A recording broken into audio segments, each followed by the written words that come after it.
Bismillahirrahmanirrahim. Assalamualaikum warahmatullahi wabarakatuh. Selamat pagi, salam sejahtera semuanya. Sugeng enjang sedaya nggih. Dalam asma Ahmad Hasyim Wibisono Tugi Malang ya. Kita sesinya kromo Inggil atau Indonesia atau gado-gado English Australia? Kromo Inggil mawon nggih, siap. Ya baik, terima kasih sekali saya ucapkan kepada segenap pengelola ya FKKMK UGM atas kesempatan yang luar biasa ini. Dan juga selamat, congratulations kepada penyelenggara atas terselenggaranya kegiatan yang menurut saya very special ya, momen yang langka dan menyenangkan sekali di mana alumni bisa ada bonding ya, attachment dengan junior-juniornya sehingga memberikan suatu inspirasi yang mana inspirasi ini bukan sesuatu yang bisa dianggap remeh saya rasa, karena seringkali inspirasi yang sederhana itu bisa menjadi suatu life changing moment ya. Dan itulah yang saya rasakan ketika bersama dengan Prof. Iin ini tersesat di dunia luka. Nurse Iin tersesat di dunia luka, sorry ya, forumnya harus disesuaikan ya Bu Iin ya. Tersesat di dunia luka dan akhirnya kita benar-benar mengalami ya transformasi cara pandang terhadap profesi, cara pandang terhadap hidup dan bagaimana kita bisa berkarya ya bagi orang lain. Itu something yang memang beyond money saya rasa ya, di atas materi yang bisa dinilai ya. Terima kasih sekali lagi. Saya sangat senang ya kalau di Jawa Timur senang itu ditambahi kalau senang banget ya jadi suwenang. Nah, gitu ya. Bisa sharing di sini, kebetulan kita punya story yang sedikit berbeda dengan kebanyakan teman-teman perawat. Dan saya yakin ini juga banyak hikmah yang bisa diambil dan bisa di-upgrade menjadi lebih luar biasa oleh teman-teman semuanya. Saya juga senang sekali bisa ketemu teman-teman hebat di sini. Ada Ibu Kristanti, Bu Iin, Bu Desrina, Ibu Suyami yang sempat satu letting ya di UI ya. Nah, gila-gilaan dulu kita ya waktu di UI ya. Ya, rahasia tapi ya jangan diekspos di sini. Oke. Hah? Ya Bu. Ya, terus juga ketemu dengan sahabat saya Ibu Sri Mulyani. Beliau ini merupakan induk semang saya yang pertama di Australia. Waktu itu saya ingat sekali masih seorang ABG labil ya. Nah, gitu ya, datang ke Australia, beliau yang menampung dan memberi tujuan hidup yang jelas akhirnya. Sehingga jadinya alhamdulillah seperti ini ya, senang sekali. Ya, tadi kalau Nurse Iin sudah menyampaikan banyak tentang filosofi dan keluhuran budi sebagai perawat ya, yang mana memang luar biasa. Beliau juga salah satu inspirasi saya bersama dengan Ibu Widasari Sri Gitarja yang memang the mother of Indonesian Wound Care Nurse ya. Mereka berdua adalah Sri Kandi Luka ya, yang memang menjadi motivasi dan inspirasi kami. Sehingga pada tahun 2015 kami di sini bersama dengan grup ya, sekelompok teman-teman yang punya visi yang sama, kita sepakat membuat yang namanya Pediscare Malang, perawatan luka, diabetes dan stoma. Oke, nah kayaknya saya lebih asik cerita ke bisnisnya aja ya. Kalau beliau kan tadi sudah memberikan kita insight atau wawasan terkait dengan filosofi, profesi dan lain-lain. Kita sekarang banyak ngomong bisnisnya saja. Jadi yang membuat kita pertama terjun ke sini memang adalah fakta di lapangan. Ketika kita profesi ya waktu itu atau waktu S2 kita aplikasi, kita ketemu nih luka-luka macam ini. Mohon maaf gambarnya juga sedikit menantang untuk yang di luar kesehatan, Pak nggih. Bisa melambaikan tangan Pak kalau enggak kuat Pak ya.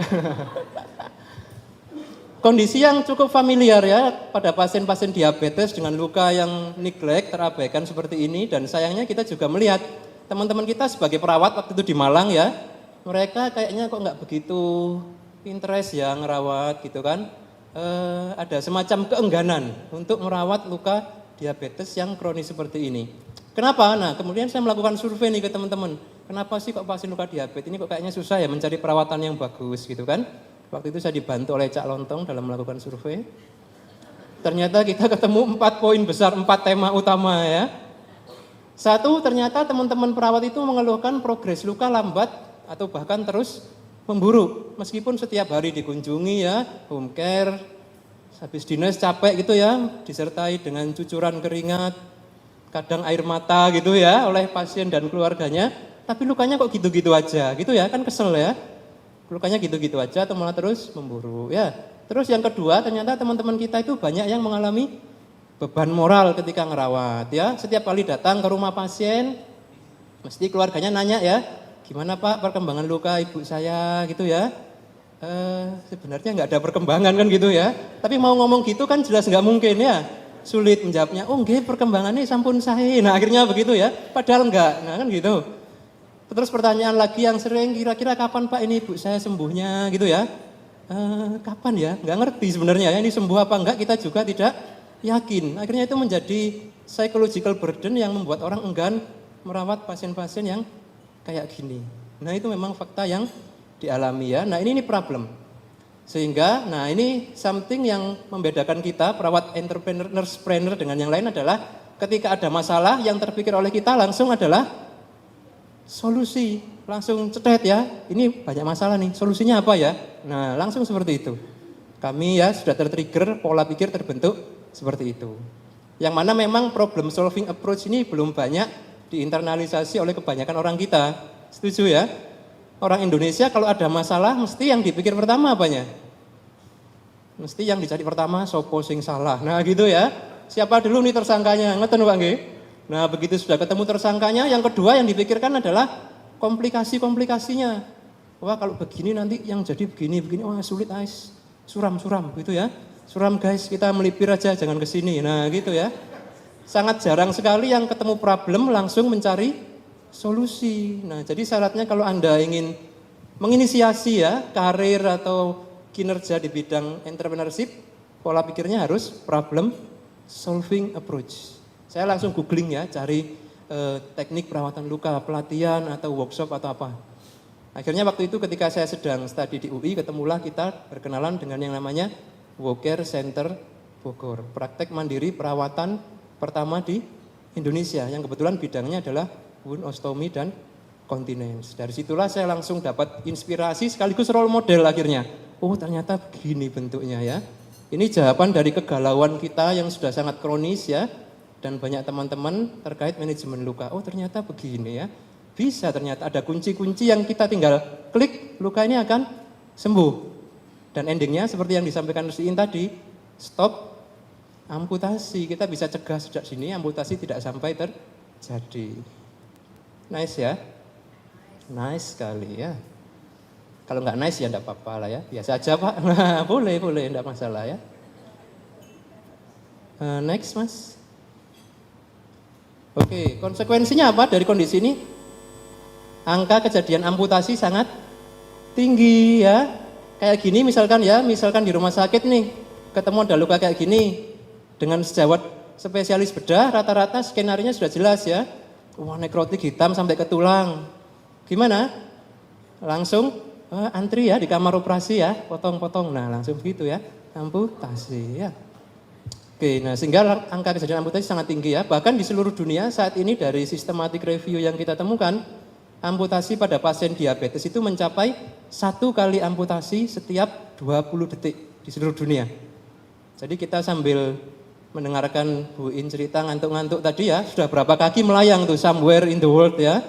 Banyak sekali kaki yang teramputasi dan angka mortalitas juga sangat tinggi. Nah ini problemnya ya, sehingga kita harus langsung berpikir solusinya. Next. Nah kemudian saya melihat problem lain yang terjadi di profesi kita. Iseng-iseng nih saya googling di Jawa Timur dan Indonesia, ternyata jumlah lulusan keperawatan mencapai 24.000 sampai 25.000 orang perawat nih lulus setiap tahunnya. Ini tahun 2015. Kalau sekarang sekitar 30.000 kayaknya ya, setiap tahun dibikin sehingga peningkatan jumlah perawat baru itu sangat eksponensial. Sementara jumlah tempat kerja, jumlah rumah sakit, puskesmas, klinik, kayaknya ya gitu-gitu aja ya, tidak eksponensial jumlahnya. Konsekuensinya apa? Akhirnya daya serap profesi kita memang rendah. Ini adalah angka daya serap perawat yang langsung bekerja 6 bulan pertama setelah lulus, hanya 10%. Pada tahun pertama ternyata angkanya enggak banyak-banyak banget dongkraknya. hanya sekitar menjadi 15%. Nah, masalah lagi ya, kita butuh solusi nih di sini. Akhirnya kita combine ya, masalah luka dengan masalah banyaknya jumlah lulusan, harus ada nih common solution. Solusi apa yang bisa kita ambil? Alhamdulillahnya waktu itu kita ketemu dengan Work Care Center dan kita akhirnya membuat Pediscare ini, dan sekarang kita sudah punya sekitar 15 orang di tempat perawatan lukanya dan ekstra 20 orang yang berdinas di rumah pasien. Jadi kita sekarang melakukan home care juga di rumah pasien mulai 8 jam sampai 24 jam sesuai dengan kebutuhan. Nah, masalahnya apa nih sekarang ya?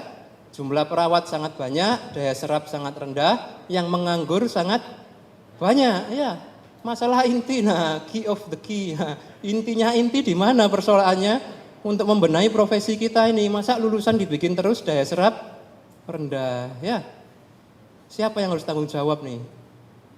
PPNI, organisasi profesi, atau pemerintah, Kemenkes? Nah, enak ya nuding-nuding orang itu emang ya. Oh ini PPNI ini yang oh ini Kemenkesnya nggak sip, nah, atau apa? Kemenristek Dikti, atau presiden. Nah, yang mana nih inti masalahnya? Kalau menurut saya pribadi inti masalahnya terletak di sini Bapak Ibu dan teman-teman. Apa? Pola pikir kita dalam memandang profesi ya. Tadi sudah disampaikan oleh Ibu Wakil Dekan ya. Setelah lulus kita jangan hanya berpikir menjadi seorang pegawai, staf. Begitu lulus menebar apa? Lamaran dan ijazah kemana-mana ya, seantero negeri lah ya, terus menunggu dalam ketidakpastian. Nah, digantungkan itu kan nggak enak ya. Nah, harus segera move on dong ya gitu Mas ya. Kayaknya pengalaman ya. Nah, sehingga apa? Mindset kita yang harus dirubah teman-teman semua ya. Kita tidak lagi terkungkung dalam kerangka yang sempit, tapi kita harus berani do something different, melakukan sesuatu yang berbeda, yang memang tidak mainstream ya, selama tidak melanggar norma dan ketentuan ya, serta memberikan benefit kepada masyarakat ya. Nah, sehingga apa? Akhirnya kita kayaknya di era-era zaman now milenial ini, yang namanya berwirausaha, berbisnis itu menjadi suatu keniscayaan ya, sesuatu yang tidak bisa dihindari, dan kita pun terpaksa ya, dan dipaksa memang untuk mengikuti laju perkembangan zaman. Sehingga akhirnya kita jangan kalah sama mbaknya ini ya, meskipun masih pakai seragam dinas perawat, tapi sudah oret-oretannya bisnis dan sukses ya, bisnis idea dan lain sebagainya. Masuk ya? Pak Eko masuk ya? Oke. Saya kalau ngajar santai ya Bapak Ibu dan teman-teman semua, kita belajar itu harus dalam suasana yang fun ya, menyenangkan, biar ilmunya itu masuknya sukarela ya, tidak terpaksa kan gitu ya. Kalau ilmu masuk sukarela biasanya pamitannya agak lama kan gitu ya. Tapi kalau masuknya terpaksa itu cepat pamitan aja ya. Belum ujian sudah lupa, nah kan susah. Ya Ibu Moderator tolong diingatkan kalau saya overtime ya. Nah akhirnya ini yang kita bikin ya di Malang. Pertama dan sampai sekarang masih satu-satunya di Malang yang kita perawat bikin tempat praktek sendiri ya, alhamdulillah. Ya boleh tepuk tangan. Enggak terpaksa ya. Oke. Nah meskipun kita praktek mandiri Bapak Ibu ya, mohon diingat tapi tetap dalam memberikan perawatan luka itu kita harus perhatikan aspek multidisciplinary approach dan juga batasan kewenangan. Karena sekarang ya 5 tahun terakhir ya kayaknya kesadaran tentang batasan kewenangan, malpraktek dan lain-lain itu kayaknya begitu sensitif ya untuk diidik-idik di masyarakat ya. Sehingga kalau kita sampai melanggar batasan ini kita rawan terekspos di media ya, viral dan lain-lain, itu mengerikan. Jadi kita harus benar-benar bisa dan yakin berdiri di atas kaki kita sendiri, profesi keperawatan, untuk mengembangkan praktek mandiri. Jangan lagi maculi lahannya orang ya, itu sudah nggak bisa lagi dilakukan sekarang. Ya kalau ada yang ke Malang bisa ya mampir, kita ngopi-ngopi sambil membahas bisnis. Nah akhirnya tahun 2015 kita start ya. Awalnya memang waktu itu core bisnis kita adalah wound care. Tapi seiring berjalannya waktu kita mulai ada penambahan aktivitas ya, kan kita visi harus terus berkembang ya, tidak boleh statis. Sehingga kita mulai ada education, ada kunjungan mahasiswa, ada magang, ada praktek profesi bahkan ya. Ini mulai jalan tahun lalu praktek profesi di tempat kita. full AC, full wifi. Wah, senang mahasiswanya ya. Oke, kita juga mengadakan seminar dan pelatihan, kita juga mendistribusikan produk-produk wound care. Nah, perawat juga harus bisa jualan ya. Karena di daerah perifer sana banyak sekali teman-teman kita yang kesulitan mengakses produk-produk wound care yang berkualitas. Oke, jadi kita membuat tim marketing akhirnya sekarang. Kita punya tim ya, lulusan keperawatan juga, sekitar 3 orang, tapi dia nggak pegang pasien. Yang dia pegang adalah gadget sama laptop. Kebetulan hobinya memang online, media sosial, desain gitu ya. Oh ya wis, kerjakan. Marketing online, membuat publikasi-publikasi, yang juga postingan-postingan yang nice ya. Terus kita juga mengembangkan nih, sebagai seorang akademisi, saya juga tergelitik ya untuk berinovasi. Akhirnya kita mencoba mengembangkan alas kaki yang memang punya nilai proteksi terhadap luka. Kita mengembangkan juga sandal diabetes di sini untuk mencegah luka atau melindungi kaki yang sudah kadung luka ya. Alhamdulillah sekarang sudah proses paten. Tinggal habis itu studi efikasi ke depannya dan kita publikasikan insya Allah ya. Tapi Anda sudah bisa pesan meskipun begitu ya. Nah, langsung japri saya nanti kalau mau kulaan boleh ya. Nah, kan gitu ya. Masuk ya? Masuk. Terus, nah ini adalah keprihatinan saya sebagai dosen. Kenapa? Begitu masuk lab skill, ngajar praktikum perawatan luka ya, manekinnya kok enggak banget ya gitu ya. Hanya seperti kaki yang ditempeli merah-merah gitu ya. Kok kayaknya enggak pas gitu ya, tidak dapat chemistry-nya nih wound care-nya. Akhirnya kita cari ya memang orang yang bisa kita ajak kerjasama untuk membuat sendiri wound manekin yang bisa semirip mungkin dengan kondisi luka ya, sehingga kita desain dan ternyata setelah serangkaian trial and error ketemulah produk-produk manekin yang ya menurut saya cukup representatif dan menyenangkan dipakai pembelajaran di kampus ya. Jadi boleh nih kalau UGM mau order sekalian ya. Sepenuh kode ya kuliahnya kita ya. Kode tipis-tipis lah enggak apa-apa ya. Ini yang kita lakukan 2015 sampai 2018. Alhamdulillah kita semakin sibuk ya, grafik pasien terus naik.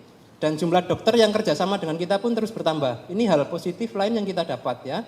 Kalau kita itu stick to the plan ya, tetap kekeh pada ranah keperawatan, itu respect dari profesi lain itu timbul dengan sangat bagus ya. Jadi di Malang itu kalau ada dokter penyakit dalam, pasiennya diabetes, ada luka, langsung dia konsulkan pasien ke kita. Gaya ya istilahnya konsul ya. Tapi memang dia nulis soalnya, YTH Nurse Ahmad Hasim, mohon bantuan perawatan, lalalala gitu ya. Nah itu kan akhirnya tercipta kolaborasi yang profesional ya, saling menghargai dan acknowledgement terhadap kewenangan masing-masing. Akhirnya kita pun ya seperti itu, pasien diabetes kita, gula darah nggak terkontrol, butuh insulin dan lain-lain, kita konsul ke dokter. Akhirnya tercipta kolaborasi yang profesional dan memberikan kepuasan ya dalam menjalankan pelayanan kepada kita pasien. Oke, nah ini yang baru-baru launching ya, kita setelah berbusa-busa dengan luka, stoma, kok sepertinya ada basic keperawatan yang justru luput belum kita garap ya. Nah gitu ya, kita melihat nih di Malang yang kotanya mulai maju, mulai rame, banyak sekali keluarga-keluarga yang sibuk ya, suami istri bekerja, ada orang tua yang sakit, tidak ada yang menunggui. Nah seperti itu ya, sehingga kita membuat unit sekarang home care, 8-24 jam home care di rumah pasien. Jadi perawat saya dinas di rumah pasien ya, sesuai kebutuhan, dia maunya 8 jam atau 24 jam bisa ya. Sederhana saja, aktivitasnya lebih kepada kebutuhan dasar manusia. Dan ini jangan diremehkan karena demand-nya sangat tinggi ternyata. Tinggal pintar-pintarnya kita nyeduk peluang di luar sana. Ya, begitu kita marketingnya jago nih, bisa menjangkau kantong-kantong pasien, Anda akan dicari ya. Dan yang asik itu apa? Kadang pasiennya nggak sakit, beneran. Cuma butuh konco dikancani ya. Jadi perawat saya yang dinas itu kadang ya jalan-jalan sama pasien ya, nge-mall, makan, ngopi gitu ya. Bahagia sekali hidupnya saya lihat itu ya. Penghasilan sudah di atas UMR. Wah ini nice ini ya. Nah ini larinya cepat sekali sehingga kita sekarang antusias. Kita sudah punya sekitar 25 orang perawat yang sudah bekerja di rumah-rumah pasien ya. Menyenangkan. Bisa Pak ya kira-kira dikembangkan di Jogja ya. Nah, Bapaknya dari teknik apa Pak kalau boleh tahu? Teknik mesin Pak ya. Oh ya. Nanti saya pikirkan Pak ya bagaimana kita bisa beririsan nantinya ya. Karena ada banyak pasien itu ya, diabetes, ada luka, imobilisasi ya. Tapi di satu sisi dia harus aktivitas fisik. Kalau di luar negeri saya lihat dia itu dibikinkan alat ya, semacam roda sehingga dia bisa nggowes pakai tangan di tempat tidur misalkan dengan intensitas sekian, dihitung kalorinya. Nah itu kan nggak mungkin perawat membuat seperti itu ya. Kita akhirnya mindset harus terbuka, harus cari partner nih untuk mengembangkan, kan begitu ya. Siapa tahu yang di Jogja bisa nanti inilah kode-kode tipis-tipis Pak ya. Oke, enak ya jadi pengusaha itu ide-idenya tuh wakeh dan terrealisasi alhamdulillah. Nah tahun 2019 ini yang paling grace ya, akhirnya kita juga MOU sama Perdosi, Perhimpunan Dokter Spesialis Saraf di Kota Malang. Rupanya mereka juga banyak problem, desperate. Ketika merawat pasien di rumah sakit ya dana BPJS dimaksimalkan untuk obat, pemeriksaan diagnosis dan lain-lain, kondisi membaik. Begitu sudah pulang, ya itu tadi, keluarganya sibuk, pasien setengah terlantar, akhirnya kondisinya drop, jelek lagi. Masuk rumah sakit dengan kondisi yang lebih jelek. Akhirnya dokter neuronya pada gedek-gedek ya, ini kayaknya percuma ya kita rawat bagus-bagus, toh pasti balik lagi kondisi lebih jelek ya. Langsung ini kebetulan namanya Pak Eko ya, Dokter Eko ini melihat kita sudah eksis di media sosial, diajak ngopi saya, mas ngopi dong ada yang mau didiskusikan gitu ya. Gimana kalau kita membuat tim home care multidisiplin di luar rumah sakit mas? Stroke ya dok ya? Wah bidang saya kan ya, luka dan stoma ya, tapi oh ya bisa dok lah kita siapkan. Nah gitu ya. Jadi DPJP-nya tetap dokter neuronya, setelah pulang kita mensuplai apa? Tim nursingnya, sekaligus kita siapkan perawat case manajernya ya. Jadilah kita MOU. Karena stroke ini spesifik butuh keahlian, akhirnya kita juga menggarap kurikulum pelatihan perawat stroke akhirnya ya. Pak dok ini kayaknya kita butuh persiapan SDM dulu nih untuk pelatihannya biar pelayanannya bagus ya. Sehingga kalau pelatihannya jadi nanti yang bergabung di sini harus ikut pelatihan stroke dulu baru kemudian bisa bergabung di tim kita ya. Pasien dirawat dengan baik, kondisinya stabil, senang ya. Dokter pasien yang dirawat juga tidak memburuk, dokter senang ya. Perawat yang mencari kerja nggak dapat, akhirnya bisa home care dan nyaman di rumah pasien, senang ya, senang. Intinya adalah apa? Semua senang ya, apalagi pengelola bisnisnya sangat senang. 5 menit lagi Pak Hasim. Oh siap. Nah ini tren yang kekinian ya, kita tidak bisa lepas dari perkembangan zaman, akhirnya kita juga melihat ya, 4.0 di mana-mana nih, kita akhirnya bisa nggak ya sedikit merambah ke 4.0 ya, pelayanan keperawatan di luar rumah sakit gitu ya. Mungkin nggak full 4.0 banget ya, mungkin 3.5 atau 3.37 lah ya. Kalau full 4.0 kayaknya masih agak berat ya. Karena sudah terjadi apa blending ya antara physical dan cyber serta internet ya, cyber physical system. Tapi yang terpikir oleh saya, kita kayaknya bisa mulai meng-create ya, di mana telenursing ini mulai jalan ya.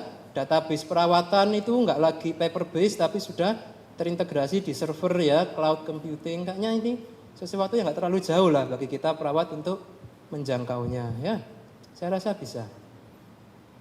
Sehingga kita mulai mencoba sedikit mendekati 4.0. Di sini kita mengembangkan multi platform pelayanan akhirnya ya. Kita awali dari website, kita mulai establish di mana website ini anchor ya, tergabung dengan berbagai macam media online yang kita punya. Kita ada Facebook, email pasti, channel YouTube ada, nah, marketplace ya, Bukalapak, Shopee, Tokopedia dan lain-lain kita juga integrated, termasuk Instagram di website. Perlu diingat ya teman-teman semua, kalau Anda mulai platform online, usahakan Anda punya website dulu. Media sosial boleh, marketplace boleh, akan tetapi itu semua kan ada masa trennya. Begitu trennya sudah lesu, dia akan turun, akan tergantikan oleh platform yang lain yang baru dan lebih fresh. Tapi kalau website dia tidak, ya dia long lasting. Sampai kapanpun website ini nggak akan pernah uzur. Setuju nggak? Setuju, itu memang dari buku saya ya. Jadi kalau Anda nggak setuju, tak kasih bukunya, baca ya. Gitu ya. Contohnya apa yang sudah tergusur? Friendster. Nah, ada yang pernah punya ya? Dulu begitu hype sekali Friendster, sekarang sudah pamitan ya. BlackBerry Messenger, Yahoo Messenger ya, sekarang semua sudah tergantingan. High Five saya tidak sempat pakai, Bu. Anda lebih gaul kayaknya ya, media sosialnya. Nah, bukan tidak mungkin Instagram, Facebook ini someday akan sirna diganti yang baru ya, sehingga kita tidak bisa menggantungkan platform online kita hanya kepada media sosial. Oke, nice. Waktu tinggal 3 menit saya rasa. Ini bisa diklik ininya Mas, yang hitamnya. Semoga videonya bisa dimainkan singkat. Nah, untuk lebih meningkatkan nuansa 4.0, akhirnya kita menggandeng ya salah satu pengembang dari Malaysia. Ini software aplikasi untuk wound care. Belum kita trial sih, tapi kita sudah dapat user ID sama akunnya. Jadi dia modelnya itu bisa pengkajian luka secara digital menggunakan HP. Jadi begitu luka sudah dicuci nih, kelihatan ya. Kita tinggal screenshot pakai video. Nanti videonya kan dianalisis oleh softwarenya untuk menentukan ukuran luka ya. Ukuran luka, terus kedalaman ya, dan lain-lain. Kita tinggal taruh semacam chip, tapi dia bentuknya kertas gini ya, paper based chip di dekat lukanya, terus kita screening. Secara akurat dia akan mengukur luas, kedalaman, jadi ketemu volume akhirnya, panjang, lebar, kali tinggi. Terus warna dasar luka yang merah berapa persen, kuning berapa persen, hitam berapa persen gitu ya. Dan semua datanya akan otomatis masuk ke dalam server ya. Sehingga di akhir bulan kita bisa melihat grafik perawatan pasien ini, ukuran lukanya berkurang berapa banyak gitu. Nah, bisa ya. Entrepreneurship nursing sekarang sudah inevitable, tidak bisa lagi dihindari, suatu keniscayaan, kita harus well prepare ya untuk menyambut itu. Kemudian keperawatan punya unlimited potensi sebenarnya untuk menjadi suatu usaha. Kita sudah ngawali di luka, sekarang kita berkembang ke KDM, lanjut lagi ke stroke ya, kita juga jualan sandal ya, jualan dressing, segala macam kita jual lah ya, yang kita pegang kita jual ya. Kalau perlu teman kita jual. Wah, enggak ya, bercanda ya.